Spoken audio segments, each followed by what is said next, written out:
And it's the Marion Ancilla Coaches Show. Nick Kindig, the head coach of the Argus Dragons, joins us and catch us up, man. It's been a while since we talked. I know the record probably isn't what you wanted, but you were able to get a conference win here recently, and looks like some things are moving the right direction. Yeah. Our schedule was pretty tough to begin the year. We really have conference game, there before the break. We really wanted to get that one. We didn't want to go into break without a win. Um, we kind of got our full team around now, so that makes a big difference. That helps. We played really well offensively, with Zane and Mac back, we're able to score a little bit more than what we have. They make a big impact on defense. So, we get our full roster together there. It was nice to be able to get a win before break and not have to have that kind of hanging over our heads all Christmas break. But, we were off for 2.5 weeks games wise. Went to Trinity on Tuesday, and that's kind of a tough place to play. Yeah. It's a little bit different atmosphere than what we're used to. Yeah.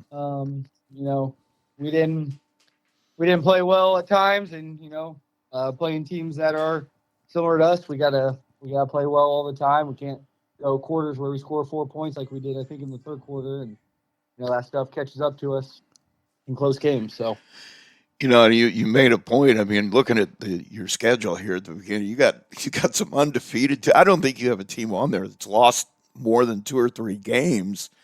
And when you got a team of freshmen, basically freshmen and sophomores, what you had was that's a that's a gauntlet.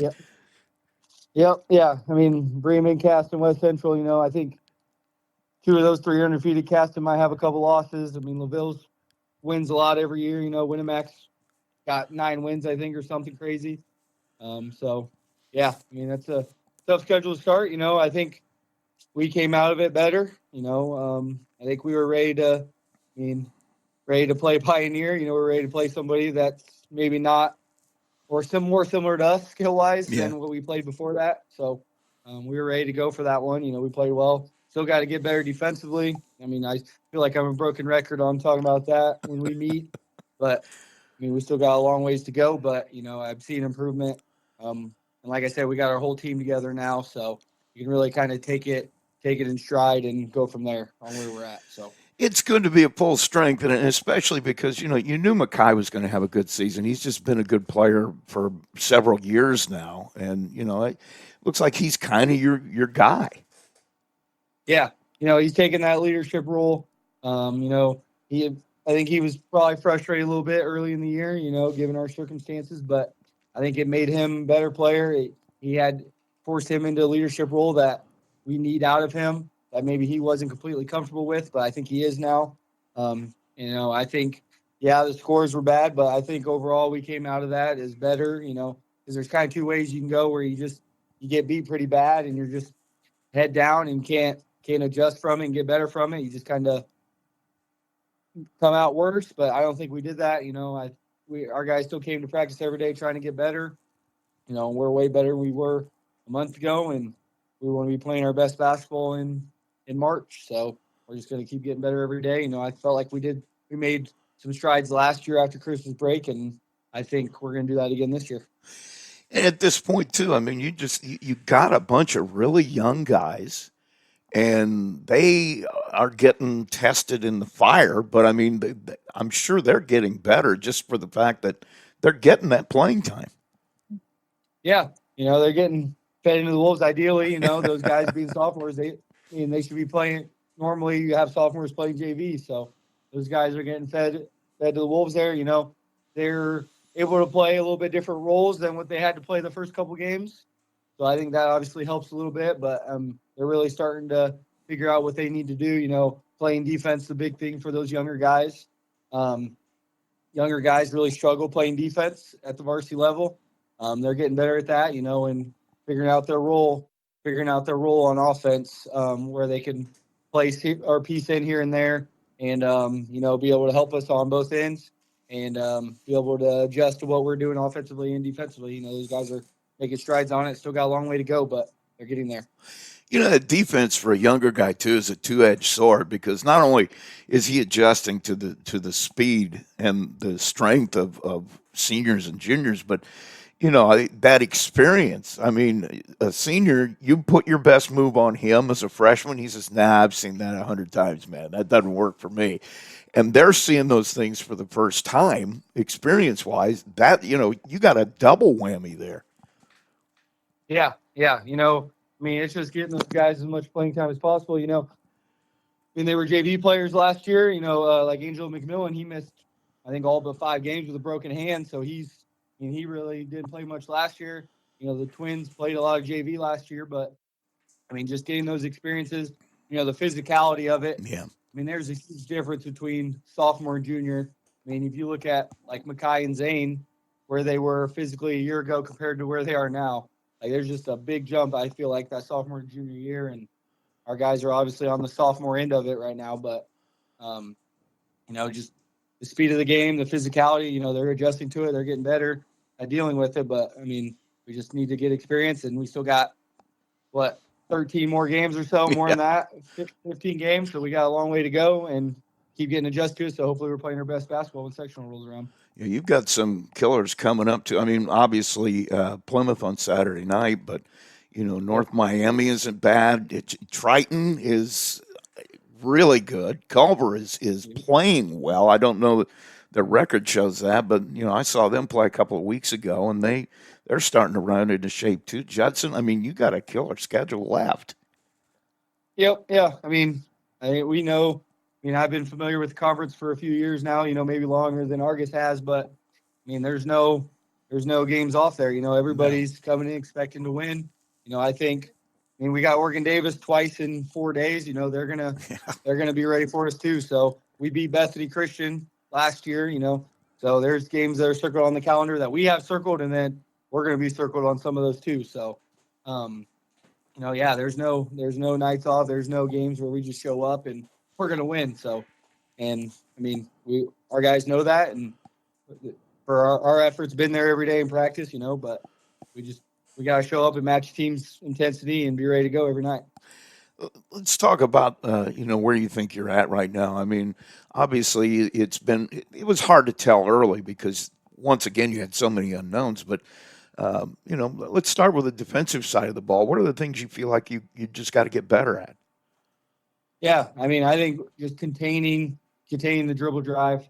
That's definitely something we're struggling with right now. I mean, that's a lot of like we just mentioned, the physicality and the quickness difference. Getting to the right spots, containing the drive, so you can take that contact if you're in the right spot. But being younger on the younger side, sometimes they're in the right spots and it doesn't matter, right? So, containing the drive and knowing personnel personnel. I think we probably could spend more time on talking about personnel, but right now it's just like we need to worry about ourselves as much as anything, doing what we need to do. But our guys we need to do a better job of making adjustments when teams are doing different things and players are maybe doing something out there that we need to adjust to. But again, that's part of being young, not having a lot of varsity experiences, being able to adjust on the fly like that. Let's talk about the offensive side of the ball now too. I imagine some of it would have to do with Makai is option number one, but he's also going to be circled number one on the scouting report. I imagine finding guys to take some of that off of his back. Yeah, absolutely. We have a little more inside presence now. We got more shooting with Zane. So yeah, I mean, we've talked about it with the coaching staff and the players. Like we got kind of our 3 guys that are probably known as our scorers, but we got to have something from those from 4, 5, and 6 and 7. So, I think on Tuesday night, other than our top 3, I think we maybe scored, 4 points among those guys. So we need more like 10, 12, 15 from those 4 combined. So, they got to be able to help us be able to hit shots because they'll have opportunities because teams are gonna focus really in on Max, Zane, and Makai. So those guys, they hit some shots against Pioneer. That's one of the reasons we won that game. But we got to have them ready to score and fill in on the plays where teams are trying to take away those 3 guys. Talk about Plymouth. I'm sure you've had a chance to take at least a little bit of a look at them. What do you see when you break them down? Yeah, so I watched their Tippecanoe Valley game the other night. They shot lights out in our first quarter. I saw their tournament they had over a break there. They're not as big as they were last year, but they're more guard oriented. They're quick. They play super hard. Every Plymouth team, you're always expecting them to play super hard, and they do that. They got a few different guys that you kind of have to prepare for. You don't probably had quite a few games where they've had different leading scorers. So there's not really one guy that you necessarily want to key in on. I mean, there's 4 or 5 guys that could lead them in scoring. So that's definitely a strength of theirs. They're going to throw different defenses at you. They're going to do a lot of different things. So we haven't spent a lot of time talking about them yet, but we got to be prepared for that. They see 4A basketball all the time, 3A schools. So they come to see us. They're not going to have any. They're going to be ready to go playing a 1A school. They're going to be, being 15 minutes away, they're going to be ready to roll, and they're itching to get wins too. So. You got to feel good though it's at home because there's, I've been to a lot of games in that gym. That's a special place, and it is an advantage to play there, I think. Yeah, I like to think we have some home court advantages being a little bit different, but I'm interested. I don't know if you might know this, but when's the last time Plymouth has came to Argus to play a game? Do you happen to know that? Oh, off the top of my head, I'm not sure. It's been a couple of years. Okay, it looks like 2021, so Yeah. not too long ago. Yeah. So yeah. But yeah, it's nice having. It's going to be a Saturday night. No school that day, obviously. Area county school there, so I think our guys are going to be excited for it. We got Bethany Christian again before that, but our guys are going to be ready to roll. Kind of that small school, big school rivalry that happens a lot in Indiana. So our guys are going to be ready for it and ready to compete. Well, man, good luck to you, and we will see you on Saturday night. Awesome. Thank you. It's Nick Kindig, the head coach at Argus. Greg Miller, head coach of the Plymouth Pilgrims, joins us in this segment of the Saturday Coaches Show. And, man, I'm going to start. Unfortunately, I was a coach at one point in my life, and I understand what you're going through a little bit right now from the aspect that it's not X's and O's anymore with you. It's about mental state and keeping guys engaged and keeping them believing in themselves. And, I think that's something that people don't know. You're trying to help kids at this point.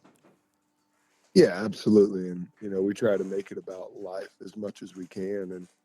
And I think a big testament to our guys is how hard we played at Valley. Valley's a team that is getting better right now. They started to win a couple games here as of late. We competed for 32 minutes. We hit some timely when we needed to. Unfortunately, we made some timely mistakes as well. And honestly, not even some mistakes. Just, we had some really good looks and passes, and, we dropped a couple and lost a couple that way positions. But, our guys battled so hard. So, they're competing. They're doing their best. And once again, I'll say it, we are continuing to get better. And, it's got to wear on them. It's not like they're taking bad shots. It's not like they're getting things in the offense the way they should. Yeah. But, when shots don't fall, from a baseball perspective, it's like a guy in a slump. How do you get out of it? And it's all mental. You gotta work through it. In college at one point, I missed 16 threes in a row. And I finished the year shooting 42% from three. So water found its level, and you have to get that. The New Prairie game, we actually had 16 shots where nobody's within 4 feet. And the shooting percentage on those shots were very low. It wasn't our night that night. And for us to be able to go back and play Valley at their place, and compete the way that we did and hit the shots that we did, they could have felt really sorry for themselves. It would have been really easy to do that, and we didn't do that. We showed up. We held the lead for quite a while. We gave the lead back. We got it back. And then just down the stretch, there's once again, I had a couple of good looks down the stretch, and they just didn't fall for us. I was going to say, you could have come out of that tournament and just gone belly up, and it did not happen at Valley.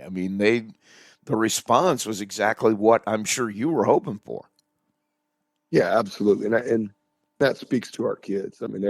We have tough kids. We have fighters, and that's what they're going to continue to do is our schedule doesn't get any easier. So, we are going to continue to battle, and we are going to continue to compete and be in games. And hopefully, as the year goes on, it goes from being in games against good teams to winning games against good teams. Yeah. Well, you're at that, you know, proverbial turning point in the year, headed into January and into that what eventually is going to be the stretch run. And you mentioned nothing gets any easier. Let's talk about your guys. I mean, how do you assess it? Let's start with the defense. I got to feel you're at least kind of comfortable with what's going on that side of the ball. Yeah, and there's been a couple miscues that I think we've cleaned up. With the toughest thing in basketball to guard is simultaneous actions, two things occurring at once. And New Prairie got us on a couple things, Twin Lakes got us on a couple things, and we go over to Valley, and they didn't score out of a set. None of their sets scored on us. It was the play after the play, and so that's an improvement, being able to take away actions, and then it's being able to help and recover and scramble in situations like that. But we've worked a lot on simultaneous actions. Mishawaka is going to throw some of that at us tonight. I know this is Right after the that's Mishawaka fine. game, but they're going to throw cross screens and down screens and cross and staggers. And so us being able to get them out of that action, to not let that action score and then get to the play after the play, like that's something that we want to see in the Mishawaka game. And Mishawaka is a tough place to play too. Yeah, it is. I've recruited over there a couple times. Never coached there, obviously. Recruited there, seen some really good players in basketball, and I'm excited to go over there and compete. Anytime you lose a close one like the Valley game, you kind of want to get that taste out of your mouth. And luckily, we didn't have to wait too long to go play our next one. I'm gonna probably curse myself with the staff over there, the athletic staff at Plymouth. It's also one of my favorite places to call a game because you're up in that catwalk up there, and you're like literally suspended over the floor. It's really kind of a cool place to call a game. No, absolutely. It definitely is. It's a very nostalgic game. Let's talk about moving forward on the offensive side of the ball. I mean, what do you see there? You know what? I mean, you saw our New Prairie game and the amount of good shots that we got. And same thing against Twin Lakes. The amount of good shots. We're going to continue to shoot those good shots. We always tell our guys you want to live with the result of a good shot. And for us, it's not hurrying through stuff. It's playing off 2 feet, getting shots that are in rhythm and on balance. And to their credit, they've been doing that. And even in the Valley game, like we saw them go in. We did shoot it fairly well from the perimeter. Not great in the paint, but on the perimeter, I think we hit 9 threes because they continued to shoot the shots that we had been getting previously. And I think you're going to see that once again, against Mishawaka and hopefully against Argus as well. Let's talk about your previous games. I mean, there's really only a couple. Obviously, St. Joe's in a different universe. Yep. But I mean, you've been in every game, and I mean, once again, it goes back to the coaching, keeping guys believing in themselves. I mean, they've been right there every time, and it's just been it's a mental game at this point. Yeah, it definitely is, and it's the belief. I mean, winning that game at Valley would have been huge for us. Being like, man, like we can win some of these games. Yeah. You know what I mean? And so we've got to be able to go get one of those games now. And I think tonight's a great opportunity for us at Mishawaka. We popped them pretty good last year, and I'm sure they haven't forgot that. And they basically got their whole team back, so we've got to be ready for them. But it would be really good to go on the road and get a confidence booster win here before we get into the dog days of January where you're playing one game a week, So this would be a nice one tonight. Well, and then Saturday night, obviously this is going to be playing Saturday morning. So Saturday night, you've got Argus coming up. Team that's been struggling. They finally got 2 players back they didn't have early, which, when I talked to Nick, he felt like that was going to help them a lot to take some of the pressure off their guy, Makai Austin. But, what do you see when you look at them? Have you had a chance to see them with the new players? No, I have not. I've been focused on this Mishawaka game. Obviously. NLC game. Coach Habermail has the scout for that one. I will start watching them tonight after our game. But I know they've mixed their defenses up. I know they played some zone, played some man. I know they're motion based on offense. I watched they played Bremen early in the year before we played Bremen, so I got to look at them there. But obviously they got a couple new guys back. But I'm assuming it's going to be a lot of the same things. Try to do some continuity stuff on offense, mix up their defenses. But yeah, after the Mishawaka game, I'll move on to Argus. So you're gonna have a late night. I guess you're glad I called you early because you wouldn't want to get up in the morning and do this after. Yeah, no, not at all, actually. So, yeah, and it's an 8 p.m. start at Mishawaka, so there's no way we're starting at 8 p.m. It's gonna be a late game tonight. Oh man. So far as you're concerned, I mean, once again, you mentioned something that Plymouth coaches deal with all the time. You got the Friday night conference game, and then the Saturday game is non-conference. Yep. Over the years, basically preparation for that non-conference game has been a Saturday morning walkthrough, and then let's go play. Yeah, and unfortunately, we're hosting the girls wrestling regional on Saturday morning. Man. And then the junior high has the Elks hoop shoot in the morning as well. So it'll be an afternoon prep.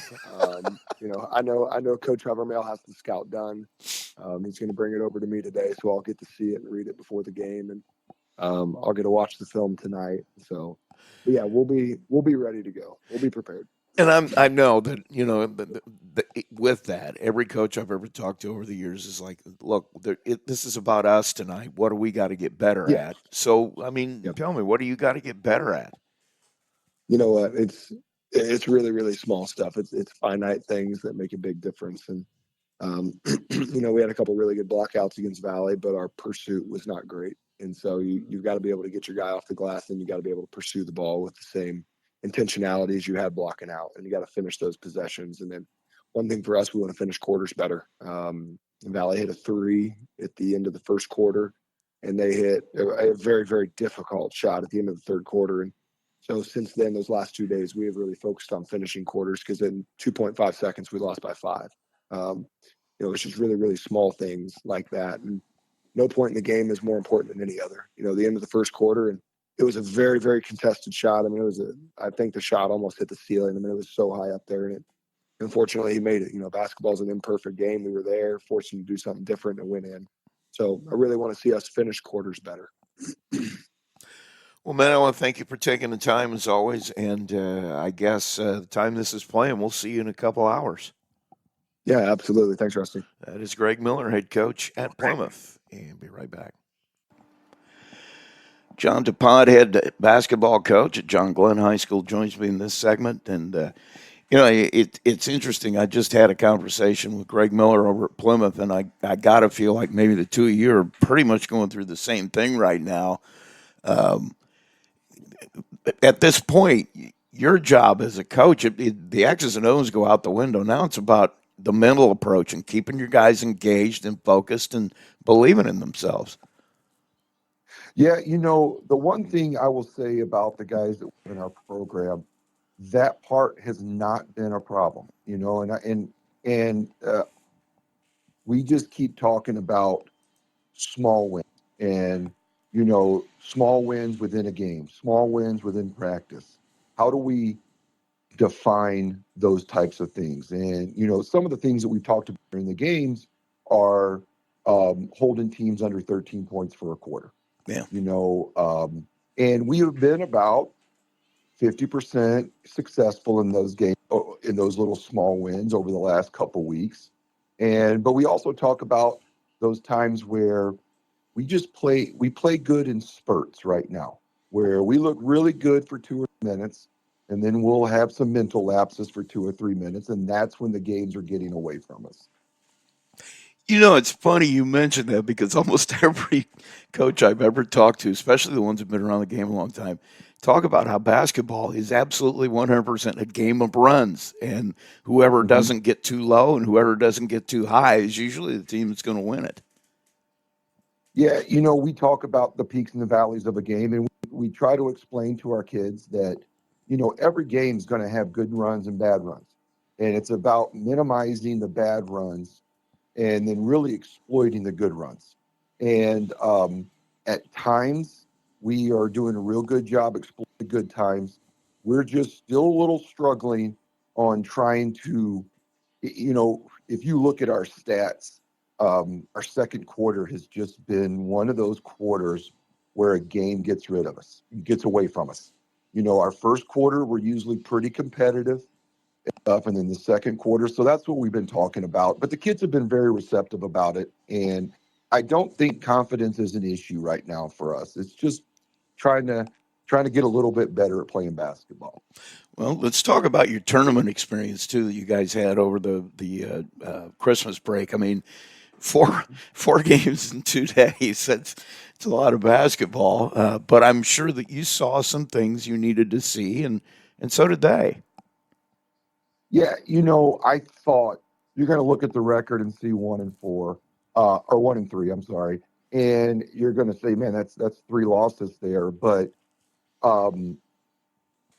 we played very well early against Wawasi, a team that is just they're a good basketball team, Yeah. and an experienced basketball team, led by some seniors and stuff. But we played well early, and just once again had a quarter there in the second quarter that the game got away from us. We with Elkhart Christian, very good 1A school, Right. very successful program over there, and had the lead in the fourth quarter. And those are just kind of those games that we're not used to playing in. Yeah. So you kind of, you make a couple mental lapses when you're up 1 or 2 in the fourth quarter, and that's the difference in a ball game.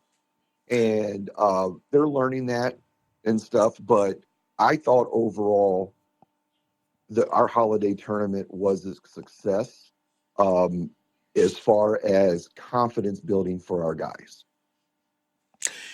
Eh, You know, I think Elkhart Christian, just to bring that up for just a second, they fly under the radar around here for some folks because year in, year out, they're a thorn in the side of almost everybody I covered over the years. And, I don't think people understand they built a darn solid program over there. Yeah, I mean, they very well coached. The players buy into the program and stuff. They were a fun team to play because of how they do things. I just, they're one of those teams that just do it the right way. Right. And, we spotted them a 14-2 lead to start the game.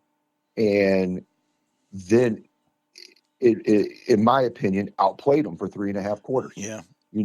And that is what we just keep talking to the guys about. That is where our lack of experience is starting to get better, but it still shows it still shows its head there every now and then where, we can't let a team jump out on us and then expect to come back. We can't score like that. Like, that is not something that we are prone to do. So we have to make sure we're playing 4 good quarters. I was going to say that's one of those games you're probably going to look back at the end of the year, that you'd like to have back where you played really well against a good team and just didn't quite get there. Yeah. Yeah. That's, I was talking to our coaches last night, and I was telling them after practice, I'm like, I really think we're close.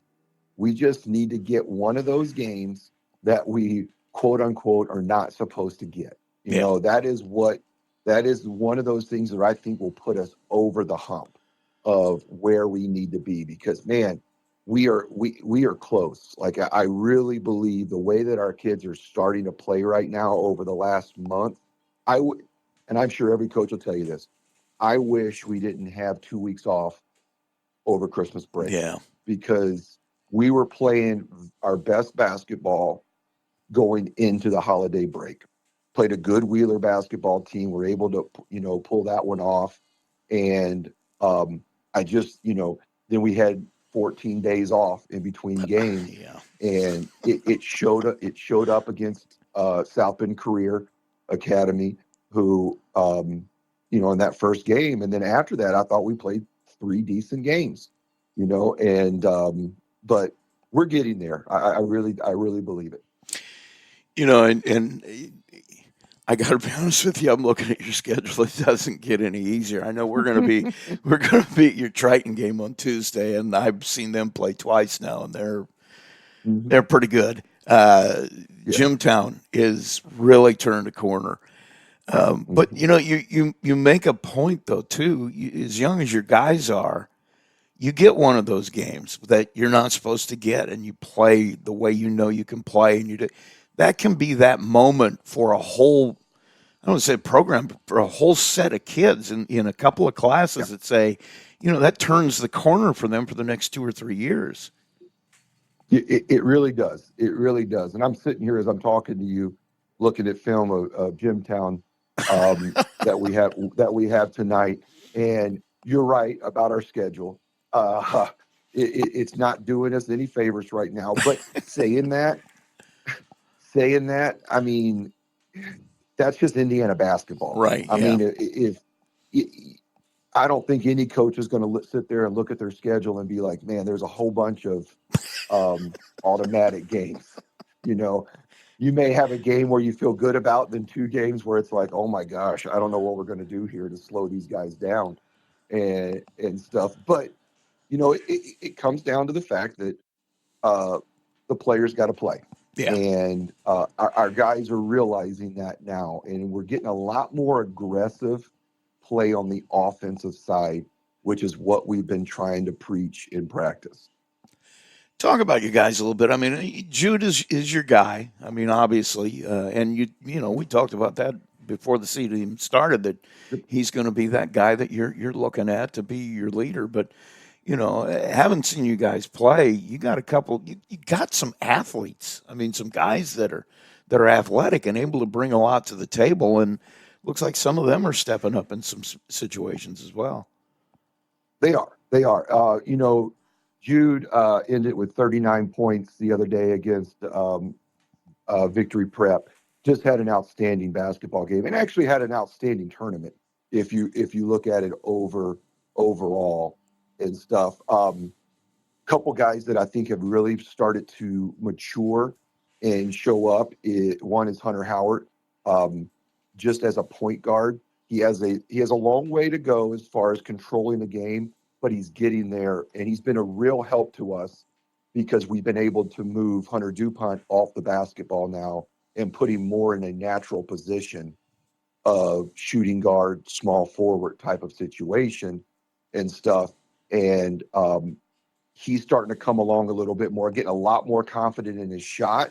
And I'm sure he will tell you that he's tired of hearing me telling him to shoot the darn ball.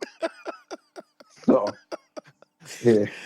But between him and Gavin Meyer, that seems to be our focus in practice right now. It's like, hey, listen, I'd rather you take a bad shot than turn the ball over, because at least a bad shot has a chance to go in. And that's kind of where we're at right now, where, just that. And then we have Archer Rust, who, Yeah. he's just one of those guys that I don't care where he's at, whether it's a football field, baseball diamond, or a basketball court, he's going to give you 100% all the time. Yeah. And that's really fun to watch too. I don't know about you, but I never heard a coach tell me shoot the ball. It was not. It wasn't something that came out of my coach's mouth. Rusty, I had to be told all the time to stop shooting the ball. I mean, it was one of those things. I'm telling these kids, just shoot it, and stuff. But that also goes to show you that these are guys that don't think that they have to have the stats. Like, they're not me guys. Yeah. They're not me guys. But now we need them to start being a little bit more selfish and take some shots. And that, what they don't realize, what they haven't quite grasped yet, is if they start taking some shots, that'll cut down on our turnovers, which will keep us in ball games. I know, the last time we talked, we were talking about Hunter Howard and the fact that, you'd really like him to take over that point guard spot. Mm-hmm. And the fact that he's gained that confidence and you're feeling confident in him, that's in my mind, that's got to be a big reason why you're feeling really good about what's going to happen here in the second half. It really is. And we just kind of made a decision after the West Central game that we were going to put him in there, and we were going to live with the mistakes because he needs to grow into that position. And he's not going to grow into that position by sitting on the bench Right. or, Yeah.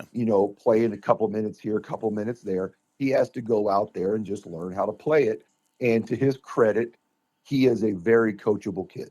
And he takes criticism well, he takes praise well and stuff. And he's really starting to come into his own and start to understand what we need from him. Yeah, I think I've said it a billion times. Guys don't get better watching other guys play. They got to get out there. So, Exactly. well, as we head into here,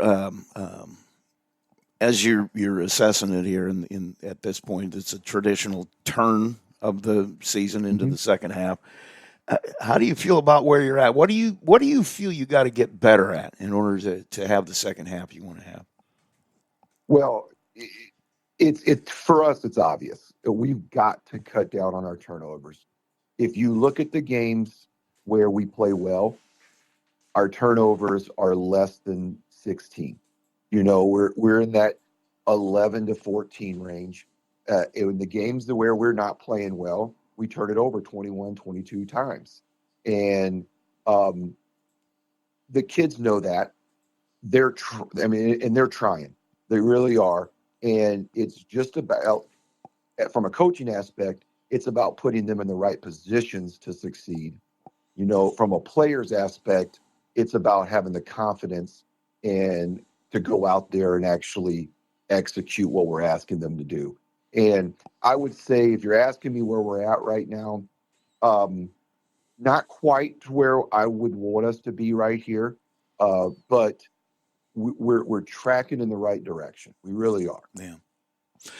Well, Coach, I want to thank you for taking the time. And like I said earlier, we're going to be seeing you on Tuesday this week, so I'll probably be bugging you for a pregame at some point. And good luck to you tonight at Jimtown, and we'll talk soon. All right. Thank you, Rusty. That is John DuPont, head coach at Glenn. And in this segment, Michaela Shalio, the head coach of the Plymouth Lady Pilgrims, joins me. And good win the other night. I want to catch back up with you after the tournament, but you came out of that and got a nice win at Rochester the other night. And how do you break that down for us? Yeah, I thought we had a great response from, Saturday in the championship game from the tournament into Rochester. We were 0-2 against common foes, and they were 2-0. So we knew it was going to be a tight, competitive game. They have two post players inside that are 6 foot, and I thought our girls played a really physical game against them and made things difficult inside, and our guards did a great job of pressuring up top. It was a great all-around team effort. Obviously only scoring 3 points, 1-3 by Liv in the first quarter wasn't the way that we wanted to come out and start. But heading into halftime, the encouragement piece was, guys, if we speak the name of numbers, we're going to come out on top the second half if we are patient in the offense and take great looks. Because going into halftime, we only had 3 main field goals, but in terms of attempts, we had 1 more attempt than they did, 2 more offensive rebounds, and equal number of turnovers. So if we were more patient and were willing to be aggressive touching the paint early in the offense, we were going to be able to get some good looks from the inside out and hopefully, get them to commit some fouls inside, which is exactly what our girls did. They responded really well in the second half, and to put up 30 points in the second half, that's a great response. Well, and you're talking about a team that, was only giving up 38 total per game anyway. So, you're scoring has been a problem this year, hasn't it? Yeah, we have so many girls who could score the basketball for us. Another thing that we talked about at halftime too, find the hot hand. Liv was the hot hand for us. She hit 2 in the first half. Chloe was struggling in the first half, but Chloe got going in the second half, and our girls did a great job of recognizing that and finding that. So we just need to, consistently get scoring out of all of our girls. But the great thing is that we do have a lot of different pieces that we can rely on if one given person is struggling. And Chloe's always going to be she's always going to be number one on the scouting report. So they're going to be making efforts to stop her and Absolutely. getting somebody else to pick that up, to take that pressure off is that's got to be basically what you need to do. You're exactly right. Burris was very loudly communicating where Chloe was on the court at all times in the first half, and I think that just made probably some pressure put behind that. But with Liv knocking some down in the first half, they now had to adjust, spread their defense out some, and play both sides of the court.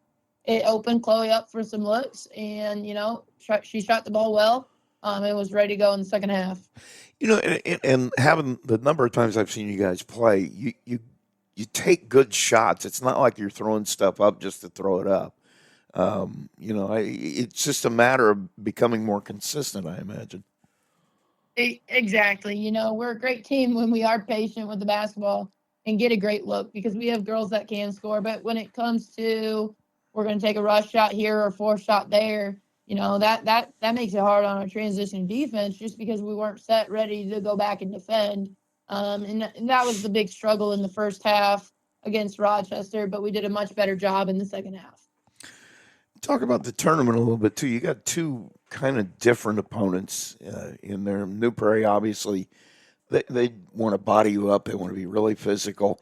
Judson wants Scrappy, physical. Exactly. Judson wants to speed you up and get you making mistakes. I mean, it seems like I got to feel like you feel pretty good overall about the way you handled, on two different nights, two different opponents.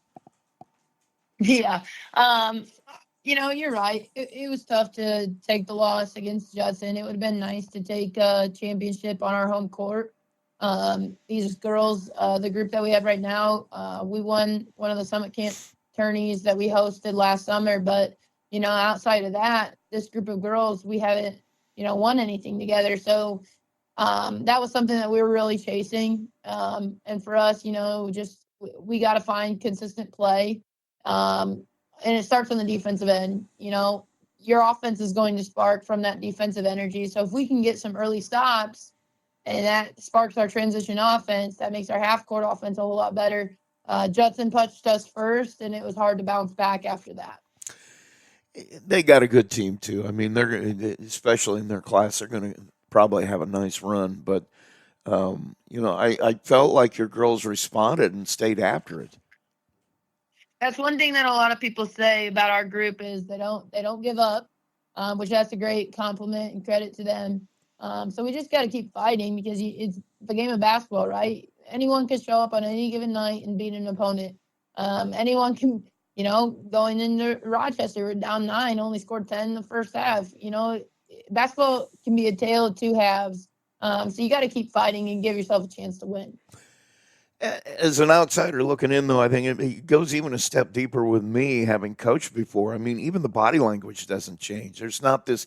You can have a team that fights back, but it's kind of I don't want to say it's kind of a false fight back. It's like, okay, well, we're expected to do this. Your girls' demeanors don't change. They stay the same. They stay even, and that's got to lead to good things. They're a competitive group, and that level of competition is growing each and every day, and that starts in practice. Just the desire to win this shooting competition, the desire to win this drill, the desire to win the possession. My girl's not going to score on me this possession. And it's just something that we talk about daily, the importance of that mindset, just like I'm going to win. I'm going to win. And how that translates then to the floor. And it's something that we're growing in. It's not, we're not great at it yet, but we're young and continue to get better. So, as the year progresses and next season rolls around, we just got a group of fighters. So it's, continuing to build on what we just talked about the previous day into the next possession. And, we're getting better. Yeah. Well, and okay, that's something that Peyton and I talked about during the course of the tournament. You mentioned you got a lot of young players, and I'm thinking Paige Frank and Brooklyn Scruggs, and you got some players. We've seen a little more of Feldman here recently, and the idea. I get there early enough to see your JV games too, so I see some of the other girls play. you got a lot of freshman, sophomore girls that are by their play saying, "Hey, I'd like some minutes up there." And And we're going to reward that. So, we need girls on the court who are producing. And, it's funny. I was actually talking to my mom about it this morning. We're in a position this season where, we've been able to go the deepest that we've been able to go in years past. So that's a good problem to have. But that's also, a learning curve of right. the people who typically expect, the minutes. We have girls stepping up and producing. So we just always have to be ready to go when our number's called. And when you're on the bench, stay locked in on the game. Be happy for your teammates who are out there. And, the end goal is to win. So we got to make sure that, when you're in the game, you're willing to give your all, play the role that your team needs you to play to win. And we'll be good to go. But yeah, we got a group of fighters. A lot of these freshmen want some minutes, and they're willing to fight for it. And the one thing we talked about there, it's clear that the future is bright for the program, but the way these girls are stepping up and getting better all the time. I mean, they get better every time I see you guys play. The future might be now. I mean, the end of this season. I'm just going to be honest with you. I wouldn't want to draw you in sectional play. That's not something I'd want to face because of the way. By the time the year is over, I can't. You understand what I'm saying? You're just getting better every day with a lot of young players. That's good. Yep, that's got to be the mindset. We knew we were inexperienced, a new group coming together, so we knew the chemistry would build each and every day. And so where some teams have that already built chemistry just because of being seasoned, that's something that we didn't have. And also, that's something that we continue to grow in each and every day because we have different people stepping into the lineups. And that's all right. It's just continued reps. Chemistry will continue to build, and that's a good problem to have. Yeah, I would say I don't think there's any coach who wouldn't like to have that problem with just I won't say too many because you never have too many, but just options and the ability that you have then to pick matchups that are going to be successful for your girls. Yep, you're exactly right. Well, I'll tell you what, I want to thank you for taking the time to talk to us again this week. And I know you got some big ones coming up. Conference game, Mishawaka, LaPorte's always a big contest, but, making the last few conference runs. I mean, talk about what you got coming up and what you got to do to get wins in there. That was the piece that we talked about after Rochester. Continue to build on the momentum because our schedule doesn't get easier. Yeah. It gets harder. January is a tough month for us. But we got a stretch of games here that are really competitive for us, and we got to make sure, that every single possession we are competing and fighting. This week, next week, then the week after that, where we have the academy in Northridge, like that's going to be a really tough week. Yeah. So we got to make sure that we're prepared on any given night. We got Mishawaka. The next week we got LaPorte Concord. The week after that, trying to, think one day at a time, but we've got a rough stretch in January. But we have a stretch where we can, have a solid run. So hopefully that Rochester game was a good, solid start for us. The momentum continues to build, and we just stay consistent on the defensive end. The offense will play itself out. Thanks again for taking the time, Coach. I appreciate it, and we'll talk again soon. Appreciate the coverage. Thank you, Rusty, as always. Michaela Shalio, head coach at Plymouth. And in this segment of the Coaches Show, the late night segment of the Coaches Show, Kyle Evans joins us from Culver. Man, I appreciate you taking the time. I mean, I know you had a tough one tonight. Tonight is Friday night. We're talking after your game, and I'm just going to go to it. I mean, the way you guys played defense the time I saw you against Knox, I mean, you got stuff there. I understand there's some things going on, but you got some guys that can play, and you just got to score some points. Yeah, I mean, well, first of all, I don't mind the late call. I'm a night owl. I don't need much sleep, so I don't mind it. But no, we appreciate the compliment about our defense. It's certainly something we take pride in, and even tonight we did a great job defensively. Caston's number one scoring team in our conference, and they just put up 82 on Mechanical a week ago, so we knew we were going to be up against it defensively. But we held them to 52 points tonight, well under a point per possession, as there were 60 plus, near 70 possessions tonight of defense.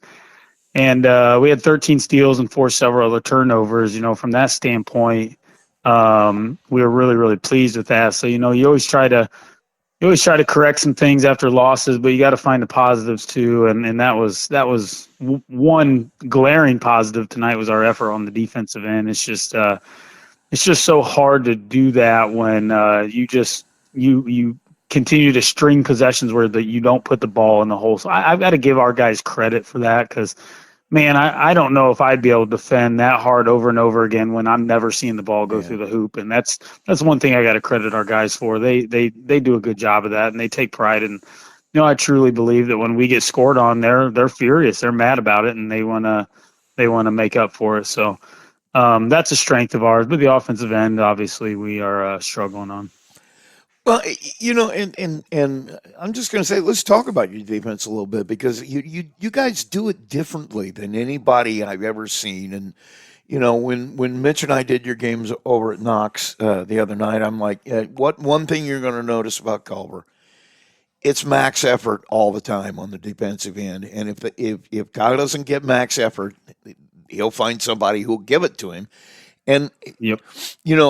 Over the years, I remember having a discussion with Coach Edison once. He said, getting a guy to be excited about having the ball in his hand, that's not hard. If you find a guy who's excited about playing defense, you probably ought to find him some psychological help.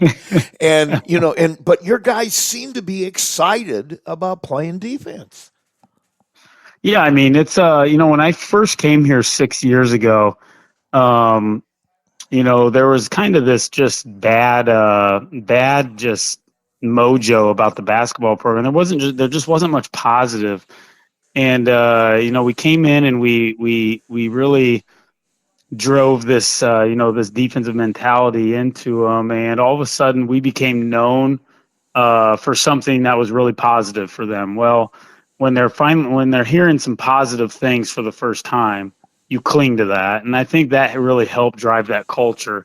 And then it was, when you're a freshman and sophomore and you're seeing those juniors and seniors play like that, you then start to learn how to play like that. And it's just been a trickle down effect. And I know I wasn't here last year as I was at Ancilla, but even coming back with some of the guys I had for 2 years, or even through junior high, they had been a part of that. So they knew that was the expectation. But I told our guys from the summer, from the get-go, that if you want to compete right away, it's going to start on the defensive end. And if you want to win, you got to score. Well, our guys, and that's our guys, took that to heart, and we are competing in games for a while because of our defensive effort.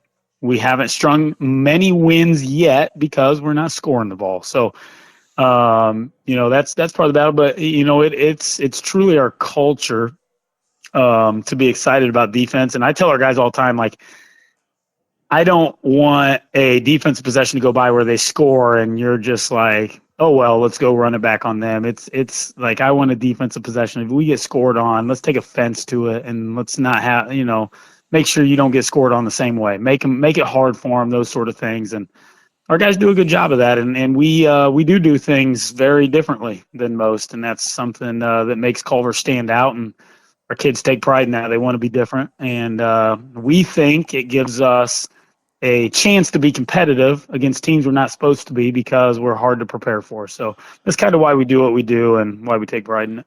It's funny you said that, because I hear that from everybody when I talk to them about you guys. I say, give them a scouting report on Culver. They're hard to prepare for because of the way they play defense, and it has a lot to do with the fact, and it's different than. Yep. I don't even know how to explain it to people who haven't seen it. I mean, it's like you've got 5 guys all over the ball all the time. how you get that energy out of them is just, it's amazing to me. Well, first of all, they develop that in practice. Their practice habits are very good, and we're demanding of it. And the thing is you know, we it's not like we're spending like half an hour in practice of doing that. It's short burst in practice where Yeah. we're like, all right, let's go, let's get a quick 6-minute defensive breakdown, and here we go, full effort, full go. And when they work on that, that's all they're doing is just full effort, full go. And then boom, we're back to some offensive stuff. We're back to some 5-on-5. And then, hey, 6-minute little segment here. Let's go full burst, full go. And, you know, a lot of it is that's part of it. So their habits create that. And, you know, that's built daily. And then there's a whole part of it too, is you've got to have some smarts about it. You know, we talk about this all the time. We want to play the smoke and mirrors game where sometimes the pressure looks like it's nonstop, but it's really about angles and it's Yeah. about positioning. And, you know, that's something where you've got to really develop and drill and work. And I had a coach in the off season last year that I had coached against for a few years, and he reached out to me since I wasn't in the high school game anymore. And he was like, hey, he's like, you know, you think we can meet and you can talk to me about your defense? And I'm like, I don't know. And he's like, I understand completely. But I told him, I said, well, bottom line is, because he made the comment, you know, how are you guys keeping constant pressure on the ball Yeah. at all times for 32 minutes? And I told him, you know, without going into details, I said, listen, it comes down to the smoke and mirrors game. You've got to give the illusion that there's a lot more pressure than there really is. The defense needs to see 4 arms, 4 hands, and 2 chests, and give the illusion that the pressure is much worse than it really is. And that's half the battle. Effort is certainly the other half of the battle, and we get that from our guys. So that's you know, that's kind of the philosophy of what we do. Well, let's talk about the offensive side. And I mean, honestly, you got a lot of younger guys that are playing. Yeah, we do. And I gotta feel some of those woes are the fact that it's like hitting in baseball. It's just a matter of repetition, getting enough shots up over the course of time that you're comfortable from wherever you're shooting the ball from. And I don't know that for sure, but that's what I'm guessing is it's about that repetition. Yeah, and I'll say this too. Our guys, for the most part, outside of, you know, tonight we had way too many turnovers, but for the most part, our guys execute our offense pretty well. And we generate a lot of open looks for ourselves. Like our guys do a good job of they do a good job of executing to get us looks. But, you know, you talk about youthfulness and experience, you know, 3 of our top 4 leading scorers are sophomores. Yeah. And, you know, that's, you know, having that sort of feel for the game and feel for the offensive end and where to get the spots and what are your strengths, you know, they're still developing those. So, you know, that's certainly the experience and the more reps they get, game time reps. And, you know, and those 3 sophomores, they're playing 20 plus minutes a night. And, you know, Braylon Jackson almost never comes off the floor. You know, he might come off to get a break for 2 minutes here in the first half, 2 minutes in the second half. So those guys are learning, you know, to play at the varsity pace for long extended periods of time and get a feel for the offensive end. So, you know, that'll come. You know, and really truly, if I'm being completely brutally honest, I wouldn't say we just have any true natural perimeter shooters, but we have guys that can develop into that. We got some guys that, you know, Jordan Green's a guy that we think can develop into that. You know, Braylon shows some instances where he can be that guy. You know, John's getting better at scoring from the perimeter. Colton Howard is scoring in the post well. And, you know, then we got our seniors in Jonas and Caleb McCune that in the past have shown ability and this year have shown ability. And we just need more consistency, and we got to do a better job playing to our strengths, and Yeah. whatever your strength is, get to that, and just put the dang thing in the hole, please. Please. Yeah, it comes to a point. I mean, it's like I've talked with a couple other coaches. I mean, it's frustrating for everybody because you're getting good looks. The time I saw you play, I didn't really see you take any shots that were shots that I'm sure you were thinking, why in the world did we take that? They came in the course of the offense. They were at the spot they should have been at. But, when they don't go down and they don't go down and they don't go down, that gets frustrating for everybody. Yep, and those same struggles are we have at the free throw line, and that's one of the things where it's like, hey, you're not knocking down some shots, get to the foul line. And our guys have done a good job. We're shooting nearly 20 free throws a game, but we're under 50% from the year. And that's an issue as well. But I told our guys after our game earlier this week, it's like, hey, we didn't shoot the ball well, but it is what it is. Like, let's get in the gym and get better. Like, what can we do? Yeah. Like, we lost our game on Tuesday, and I was talking to my coaches before we even went in the locker room. I'm like, I can't even be mad. We played well. Right. We just shot so poorly that we don't have a chance. Yeah. And it's like, what can you do? Get your butt in the gym and get better. So let's do it. Well, man, I really want to thank you for taking the time. You've allowed me to ignore the IU game for a while, and I've been on pins and needles. I'm one of those. Any IU fan deserves this. Truly, this run that they're making. Any true IU football. Austin Faust, our head football coach, huge IU football fan. Nobody deserves this more than you IU football fans. Well, and I'm saying the guy that works basketball with me, the color guy that works with me on the Max games, he went to the Peach Bowl and dumped me for tomorrow. I'm alone tomorrow because he's an IU grad, and this is once in a lifetime, man. I'm going. I don't care. So yep. You guys deserve this. Well, I mean, it's one of those things, but I can't stand to watch it. I don't know. When I was coaching, it was like I coached baseball. If we were up 40 in the seventh inning with 2 outs and an 0-2 count on the hitter, I still wasn't comfortable. Yep. It's one of those things. But anyway, that's the misery of coaching, like Pete Carril at Princeton, right? He said it all the time. He said games were the most miserable time of his life. Oh yeah. And you look at him on the sidelines back in those days. He looked like a hot mess. And he was miserable, but his teams were winning. Listen, I coached with my father. He was the same way. He hated game day. He loved practice. Practice was great because he got to teach and do all of that. Game day was horrible for a coach. So, anyway. Well, man, thanks for taking the time, and we're gonna see you on Friday. I guess we're gonna be there when Triton comes down there for the excellent. Sounds good. So I'm sure hopefully you see some good defense that game. There you go, and I'm sure I will from both of you. Maybe that'll be a scoreless tie to the fourth quarter. We'll see how that goes. I bet you're wrong on that. Maybe. I don't know. Anyway, I'd take it. Yeah, that'd be fun to call. I'll tell you that. Anyway, thanks, man. We'll talk to you next week. Yep. Have a good evening. That is Kyle Evans, head coach at Culver.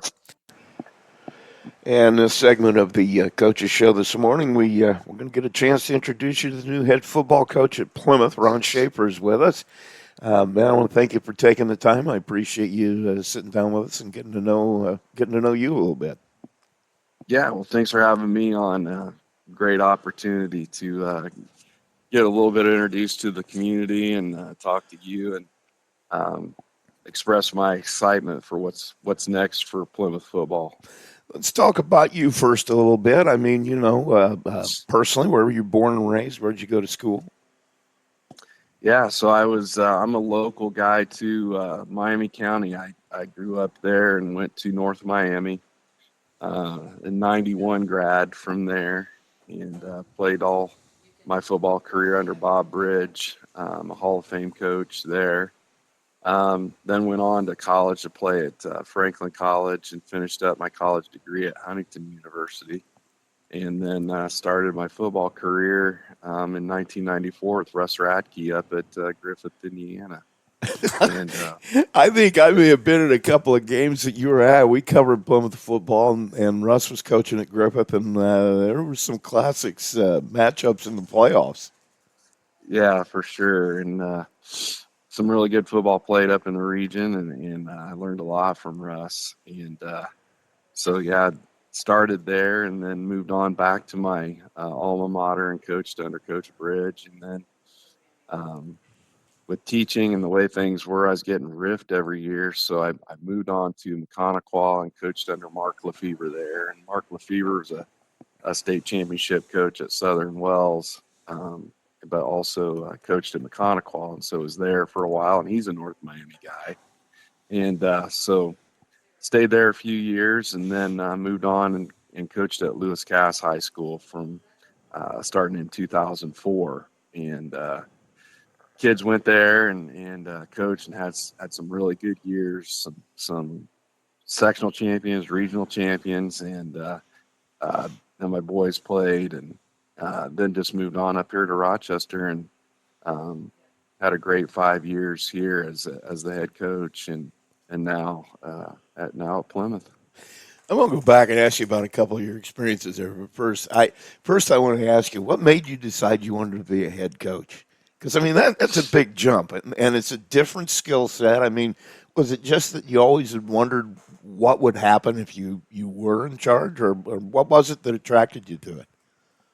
Yeah, so just football coaching, period. Football was just a part of my life. From talked to some of the leaders on our team the other day. I said football's been a part of my life since third grade.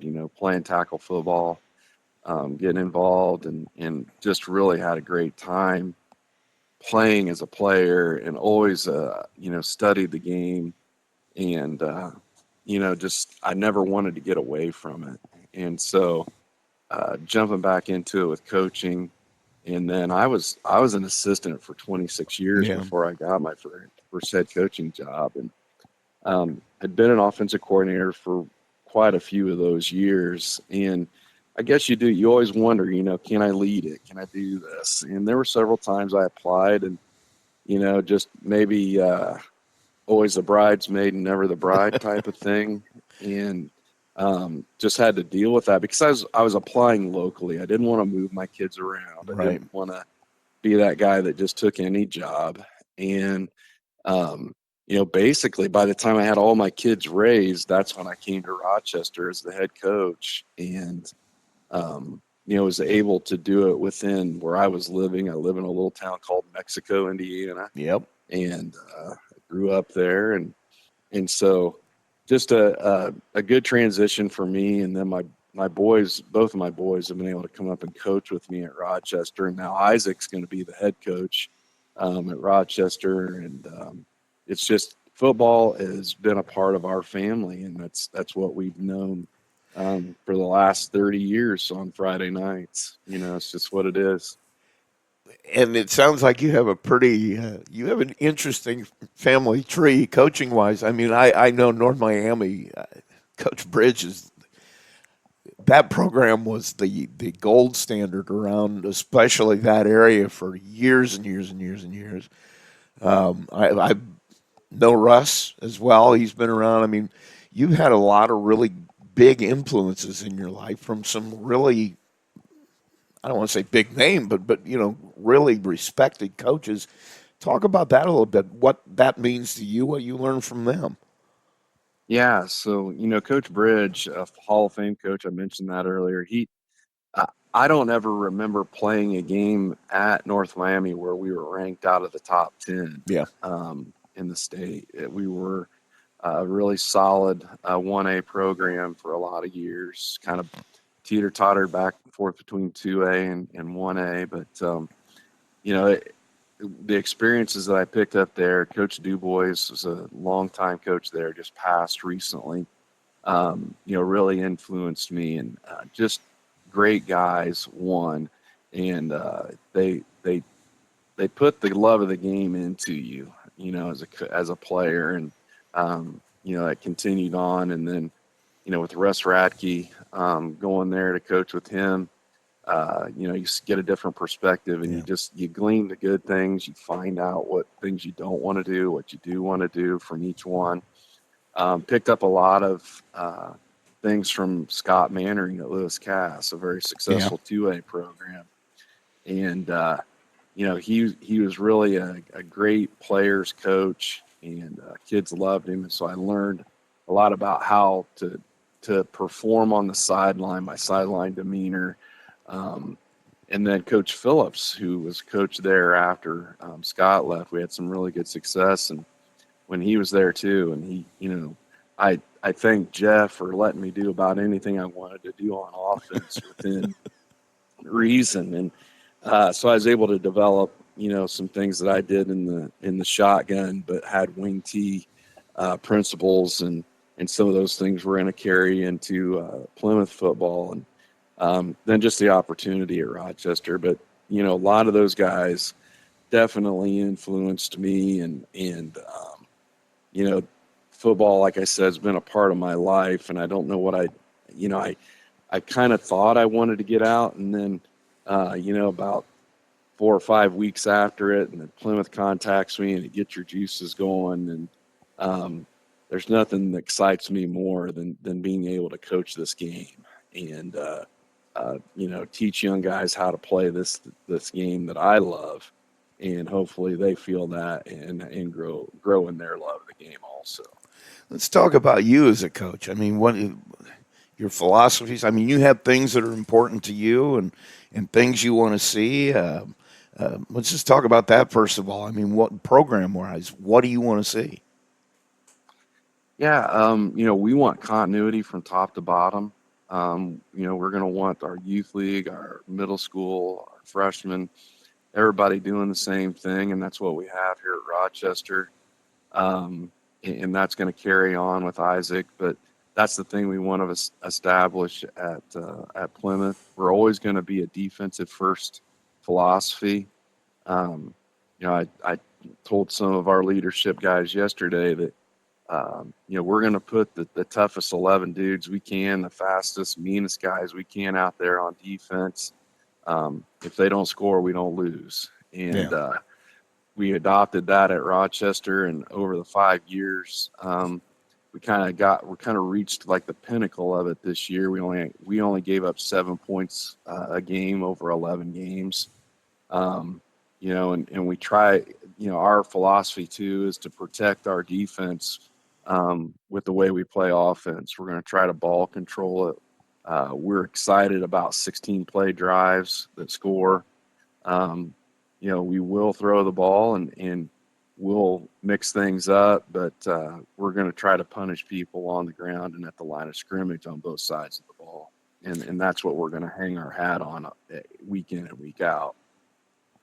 You mentioned the wing tee, but you also mentioned some shotgun and things like that. I mean, what's your offensive philosophy? What do you think you're going to bring here? Yeah, we're going to do both. We got a group of guys that are coming back that have a nice skill set, and it really comes down to personnel groupings. Can we get a group of guys that can run both? But the idea of we're going to bring wing T into the gun, so that our linemen feel the same blocking schemes, understand and play fast because they're confident in what they're doing. But we definitely will have a run first mentality, but at the same time, if you line up and you're going to put a single safety out there, we're going to try to spread you out and throw the ball. And we're an RPO team when we're in the gun, so we're going to marry our run schemes with a pass concept on the back end of it, and make you play good defense in both aspects, front at the line, a scrimmage in the box, and then out on the perimeter also. Those were things we did at Lewis Cass. We weren't really able to get to that point here at Rochester. I feel like it'll move faster at Plymouth with some of the talent that we have coming back, and I'm super excited for what we can do offensively based on the idea of the number of kids we have coming out, guys that can possibly play both ways, but if we can, two platooning is awesome, and then you can just do more, but within the scheme of what we want to do, we'll only have about 4 or 5 run concepts, but we're going to make it look different with our formations and how we present it to the defense week in and week out. Okay, well, the offense is the show. Now the dough on defense. I mean, what do you? I love hearing you say you're going to put defense first because I'm a Bear fan, so I grew up watching defense. Yeah, the Bear 46, Yeah, and Buddy Ryan, and those guys. exactly. So what is your ideas on defense? Yeah, we're an even front philosophy, so we'll be more of a 4-2-5. Now, some people think of that 4-2-5. You're going to be out there with 5 defensive backs against Warsaw. Well, no, we're not. Our 4-2-5 converts into a 4-4 defense when we play teams like Mishawaka. You play teams like Warsaw. They're going to try to run the option down your throat, and then even into some 5-man fronts. But our base philosophy will be out of a 4-man front, and we not a big pressure team. We're going to be a team that plays good, sound defense, keep you in front of us, and tackle well. Yeah. So we definitely dedicate 9 guys to stopping the run, even though it looks like we're in a cover 4 shell. There's 9 guys that are thinking about stopping the run first before they ever think about coverage. And, you just have to have that philosophy, in my opinion, in high school football. If you can't stop the run, everything else becomes a sieve. Yeah. They can do anything to you. And so we'll definitely be solid on the back end and in our coverages, but we want to make sure our kids know and play with confidence and play with speed. So keep things pretty simple and just tackle well. And like I said, our offense is going to try to protect our defense at all times. Kind of answered my next question a little bit.